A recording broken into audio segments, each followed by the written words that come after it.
History was made on the offensive side of the ball in New Orleans Sunday.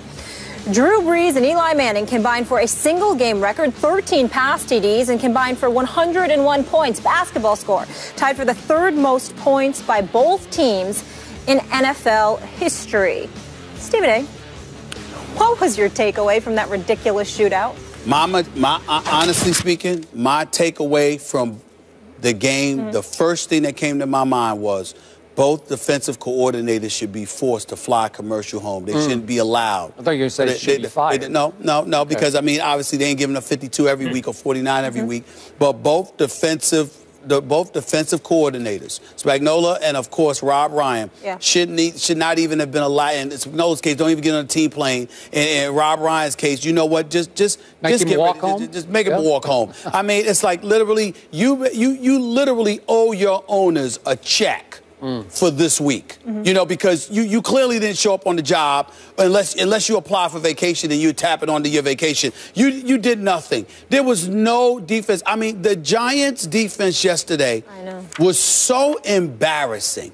I mean, how many times did Drew Brees throw a touchdown? I know he had 7 touchdown passes, but how many times did he throw a touchdown pass? And you literally saw the Giants' defense looking around at one another like, what happened? You were supposed to be there. You were supposed to be. I mean, it's almost like they didn't show up to work. They just showed up in New Orleans for a game. And then the next thing you know, this kind of stuff happens. Of course, Drew Brees was sensational. Eli Manning showed up. Odell Beckham Jr. had a 100-yard-plus game. He showed up. We see what was happening here.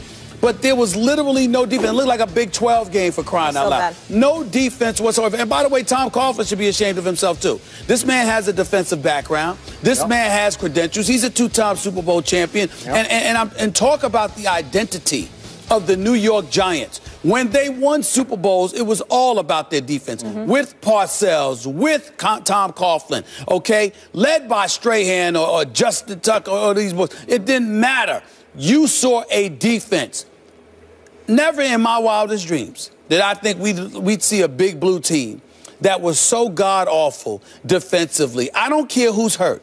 I'm not even going into all those semantics. How could you look that bad? They were atrocious to the point where it doesn't even make sense to me to talk about a Drew Brees or to talk about an Eli Manning because it really, really, really doesn't matter. This Giants team that I saw ain't winning the NFC East. It's not happening. You got to be able to play defense. It's now, to me, after yesterday's performance, it's back to being about Dallas and Philadelphia, more so Philadelphia than Dallas for obvious reasons, which we'll get into a little bit later. But in the end, the Giants, I don't care about their 4-4 record. I don't care about the fact that they're in first place. You can't play defense like that and win.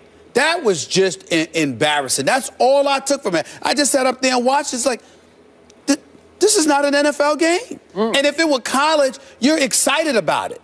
But there's something about it being an NFL game that just turned you off. That you looked at the NFL and you literally said to yourself, these are supposed to be professionals. How do you look? Even when New England dropped 50 on Jacksonville didn't look like that. You know, you just got methodically picked apart by a clearly superior team.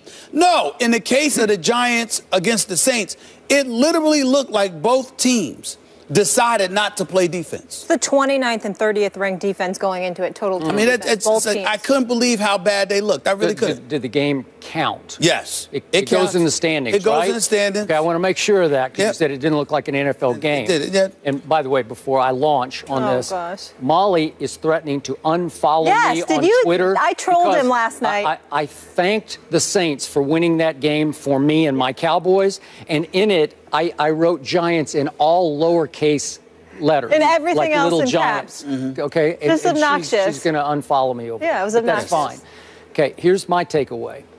No team that gives up 52 points deserves to win the NFC East. I'm sorry, no team. Right. So that was my number one takeaway. And number two, because the game did count in the standings, dropping the Giants to, what, 4-4? First place. Now, somehow, some way, embarrassingly enough for the division, my Dallas Cowboys are still only one game out of first place in the loss column. Only one game out of first place in the loss. Are you kidding me? And, you know, my other takeaway was that the ultimate new accident waiting to happen in pro football is your New York Giants. How did they lose that opening game at Jerry World? And then follow that up by a loss to the Falcons. They lost to the Falcons. And the Falcons are starting to get exposed as just pretty good. Not great, not dominant. They're just pretty good. They lost at home to Tampa. They almost lost at home to the Redskins. Remember that? So they're getting exposed. Yes. They're coming back to earth quickly.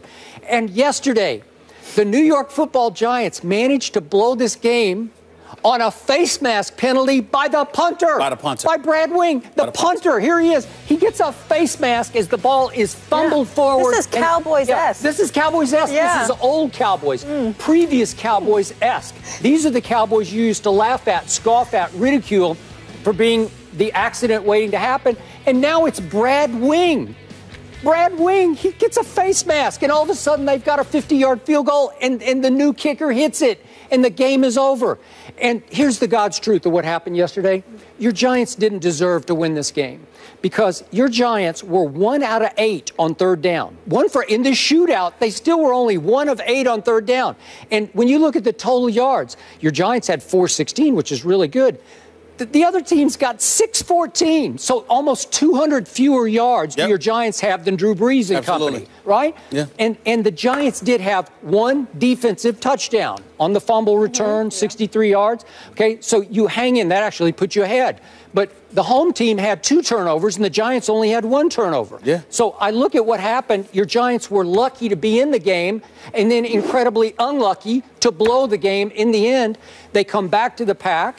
And the truth is, the NFC East, halfway through, it hasn't even started yet, right? It's like it's up for grabs now. It's still, I don't know, the Washington Redskins could win the NFC East for all I know. Yo, listen, they're only a game back. That's what I'm saying. They're only a game back. I mean, it's, again, Dominique Rodgers-Cromartie, I want to sort of omit him from this conversation because he makes plays. He's had 3 interceptions in the last 2 weeks. He finds a way to keep himself actively involved. Yeah. I get all of that, but I mean, this is some embarrassing stuff here. And you Spagnuolo, I mean, you should be ashamed of yourself. You Rob Ryan. I don't care that you won. You should be ashamed of yourself. You Rob Ryan, your defense. I mean, talk about somebody that lost his luster.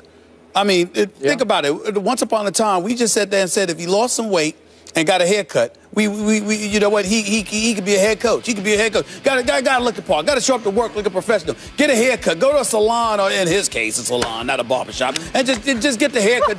Do whatever. Okay. Do whatever you need to do. Yeah. But then you look at this defense and the way that it has played, particularly yesterday too. Just no excuse whatsoever. And the Giants didn't even run the football. Everything was with their passing attack. And you just looked at it, and somehow, some way, despite throwing 6 touchdown passes, 350 yards. I mean, what is it here? A rating of 138. Yeah. Somehow, some way, Eli Manning still lost this game. He lost the game. The New Orleans, listen, New Orleans defense is bad. It was bad yesterday. But the Giants were so embarrassing because, again, at least when New Orleans got beat, there was somebody in the vicinity. Yep. I mean, you look at the Giants, it was like, literally, who was it that scored the 1 touchdown where he's just strolling in? When he just strolling, I don't know. I mean, who was it? I mean, literally walking in, looking behind, and it's like, there's nobody near me. Nobody's home. He literally could have walked the last 30 yards. Most yards allowed since 1943 by the Giants. I don't even understand it. I really don't understand it. He literally could have walked the last 30 yards. Yeah. Walked. Was that fun for you? Did you enjoy that? Great time. That was my great moment of the day. Yeah. How about those Cowboys? We'll talk about Colston. them. It was Colston, yeah. I'm just saying, I just looking at him. He's like, he couldn't believe how wide open he was. Yeah. It was just embarrassing, man. And like I said, it's an NFL game. You don't anticipate seeing something like that. That was just bad. Okay, as long as we don't have to talk about the Cowboys today, I'll be happier. Right. Of course we're talking about the Cowboys today. Of course. Oh, well, I'll lay out of this one. Right. I'll let Stephen A. handle it. Please. The NFC is looking like the AFC South. It's bad. Right. In a battle of skip in Stephen A.'s Super Bowl team.